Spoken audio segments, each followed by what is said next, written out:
Selamat pagi, siang, malam, Bapak Ibu. Di suatu pembahasan khusus, saya pernah menyinggung mengenai masalah interkalasi atau makan sandwich, Bapak Ibu ya. Ini pernah saya singgung secara singkat di dalam pembahasan firman waktu itu yang berjudul generasi stroberi dan generasi sandwich. Kali ini saya akan membahasnya dengan sedikit lebih jelas ya, disertai dengan beberapa contoh yang bisa dilihat di Alkitab. Apa itu istilah makan sandwich di dalam dunia kekristenan?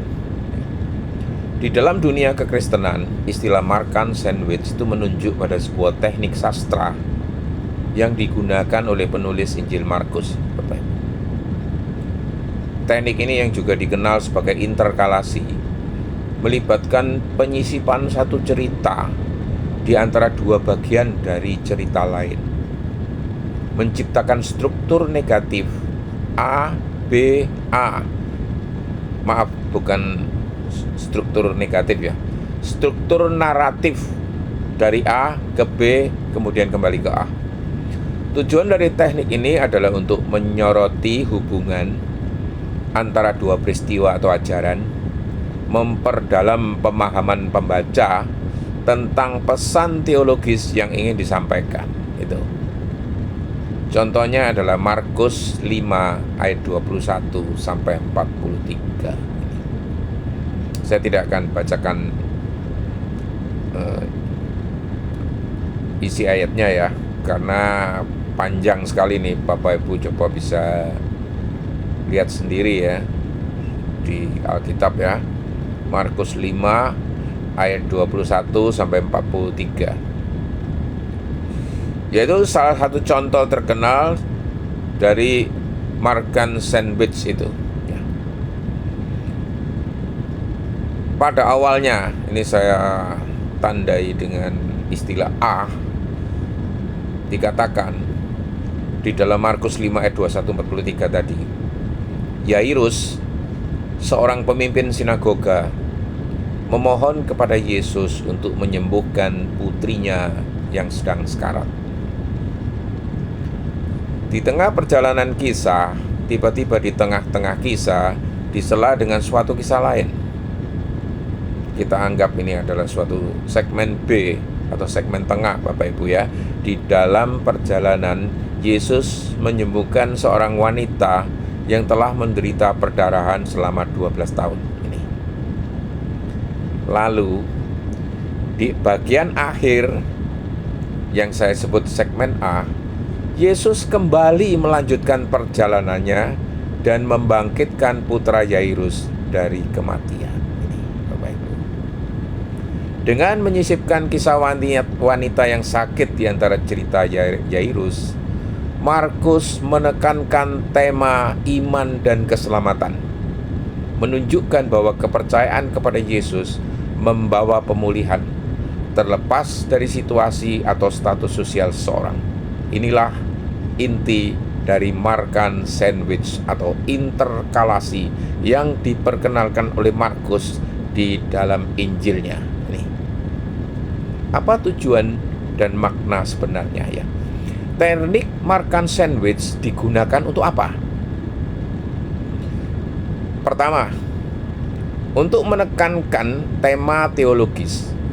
Dengan menggabungkan dua cerita, Markus menyoroti pesan-pesan penting seperti iman, pengampunan, dan makna. Membuat pembaca merenung.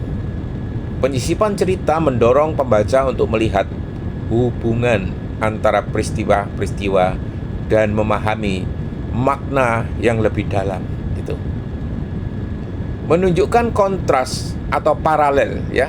Dengan menempatkan dua cerita berdampingan, Markus dapat menunjukkan perbedaan atau kesamaan antara karakter atau situasi. Nih, Bapak Ibu. Makan sandwich bertebaran di seluruh Injil Markus. Bapak Ibu bisa cek ya. Contoh-contoh lain. di mana interkalasi ini berada di dalam Injil Markus ya. Bapak Ibu bisa cek di Markus 3 ayat 20 sampai 35 ya. Di awal A, keluarga Yesus mencari Yesus. Di mana ini Yesus ini? Di tengah-tengah cerita di segmen B, tiba-tiba ahli Taurat menuduhnya kemasukan. Di akhir cerita di segmen A lagi, Yesus berbicara tentang keluarga sejati, kembali ke pokok masalah A. Ini menarik Bapak Ibu ya. Ini suatu cara penulisan cerita yang luar biasa dari Markus. Contoh lain lagi, Markus 6 ayat 7 sampai 30 ini. Di awal kisah di segmen A ada pengutusan 12 murid. Di tengah cerita atau segmen B, tiba-tiba kisah terputus dan muncul kematian Yohanes Pembaptis ini Bapak Ibu. Kemudian di akhir kisah di segmen C, kembali murid-murid Yesus dikisahkan. Bapak Ibu bisa cek ini. Satu lagi, Markus 11 ayat 12-25. Di awal kisah segmen A, Yesus mengutuk pohon ara. Tiba-tiba di tengah cerita di segmen B, Yesus membersihkan bait Allah. Dan di akhir cerita kembali lagi. Kembali apa?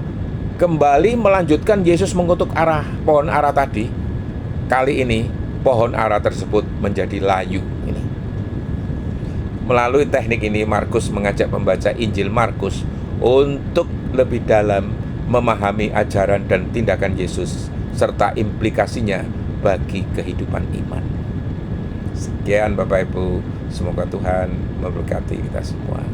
Amin.